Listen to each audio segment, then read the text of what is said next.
Welcome, folks. Today we are discussing a fascinating study on the association between fibrinogen levels and prognosis in critically bleeding patients. Let's dive in. I'm eager to hear this. What's the main takeaway from this research? The core finding is that fibrinogen levels are incredibly important in predicting outcomes for ICU patients with major bleeding. They found a nonlinear relationship between pretreatment fibrinogen levels and mortality. Specifically, a pretreatment level below 1.3 GL is associated with a significantly worse prognosis. So, a lower fibrinogen level before treatment means a higher risk of death? That makes intuitive sense, given fibrinogen's role in clotting. Exactly. And it gets even more interesting. They also looked at post-treatment levels. They found that a post-treatment fibrinogen level between 2.0 and 2.5 GL was associated with the best survival outcomes. This suggests an optimal therapeutic target for fibrinogen supplementation. That's a very specific range. What methodology did they use to arrive at these numbers? Was it just observational? It was a retrospective cohort study using the MIMIC-FR database, so it's observational, but they employed some sophisticated statistical techniques to minimize bias. They used restricted cubic splines, RCS, to analyze the dose-response relationship between fibrinogen levels and mortality, which helped identify those turning points at 1.3 GL and 2.0 2.5 GL. They also used propensity score matching to account for confounding factors. Propensity score matching is a good way to control for confounding variables.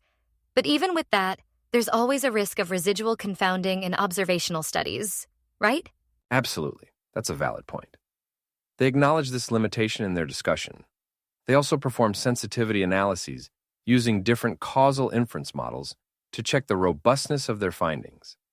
All models pointed to the same conclusion, which strengthens their results somewhat, but it doesn't eliminate the possibility of residual confounding completely.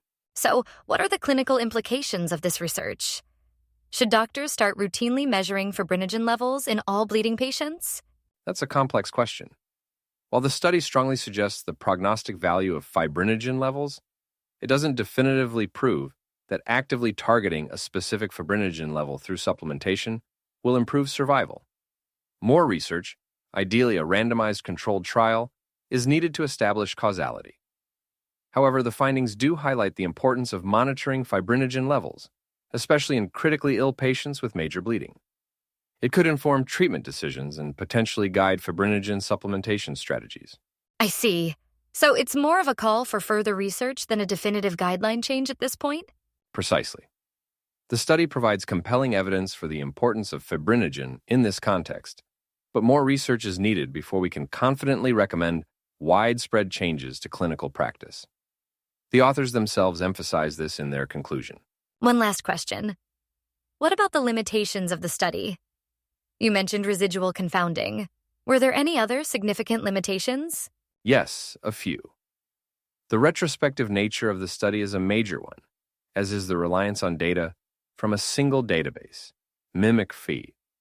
There's also the potential for misclassification bias in the diagnosis of major bleeding. The authors acknowledge these limitations and call for future prospective, multi-center studies to validate their findings. That's a good point. It's important to remember that this is a single study and more research is needed to confirm these findings and translate them into clinical practice. Thank you for summarizing this important research.